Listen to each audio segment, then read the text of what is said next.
కొంతమంది వ్యక్తులు కొండల్ని చూచినప్పుడు ఏమంటారో తెలుసా? ఈ కొండని నేను తలుచుకుంటే పిండి పిండి చేసేస్తానురా అని అంటారు ఫ్రెండ్స్‌తో. ఎప్పుడైనా సముద్ర స్నానానికి వెళ్ళినప్పుడు సముద్రాన్ని చూసి, ఈ సముద్రాన్ని ఈ మూల నుంచి ఆ మూలకు నేను ఈదేస్తాను తెలుసా అని అంటారు. ఆపరా నీ ఓవర్ యాక్షన్. ఏంట్రా నువ్వు మాట్లాడేది? నువ్వెంతున్నావు?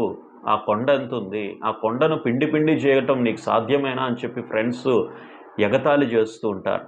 అంటే ఆ వ్యక్తిలో ఉన్నటువంటి కాన్ఫిడెన్స్ అది. బహుశా అది సాధ్యం కాకపోయుండొచ్చేమో గానీ, అతనికి మించినటువంటి లక్ష్యం అది అయ్యుండొచ్చేమో గానీ, ప్రతి వ్యక్తిలో కూడా ఈ కాన్ఫిడెన్స్ అనేది చాలా ముఖ్యం. సెల్ఫ్ కాన్ఫిడెన్స్ అనేది చాలా ముఖ్యం. ఓవర్ కాన్ఫిడెన్స్ ఉండకూడదు గానీ, సెల్ఫ్ కాన్ఫిడెన్స్ అనేది ప్రతి వ్యక్తి కూడా ఉన్నప్పుడు, ఆ వ్యక్తి ఏదైనా నేను సాధించగలుగుతాను అనేటువంటి ఒక నమ్మకం కలిగి ఉంటాడు.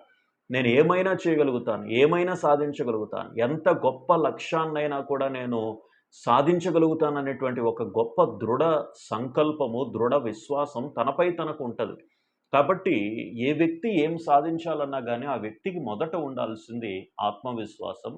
అలాగే లక్ష్యం పట్ల ఒక దృఢ సంకల్పం, అలాగే కృషి, పట్టుదల.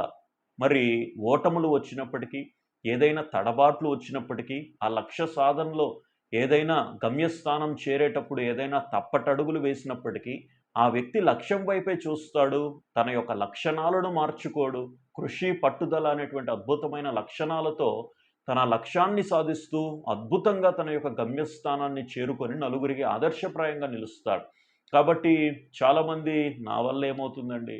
నేను ఏ పాటి వాడినండి?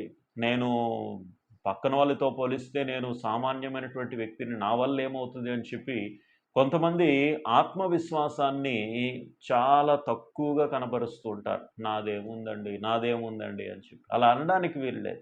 ఎప్పుడూ కూడా కాన్ఫిడెంట్‌గా ఉండాలి. ఐ కెన్ డూ అనేటువంటి ఒక నమ్మకంతో, ఒక దృఢ విశ్వాసంతో ఒక వ్యక్తి ఉన్నప్పుడు, తాను సాధించలేనిదంటూ ఈ ప్రపంచంలో ఏది కూడా లేదు.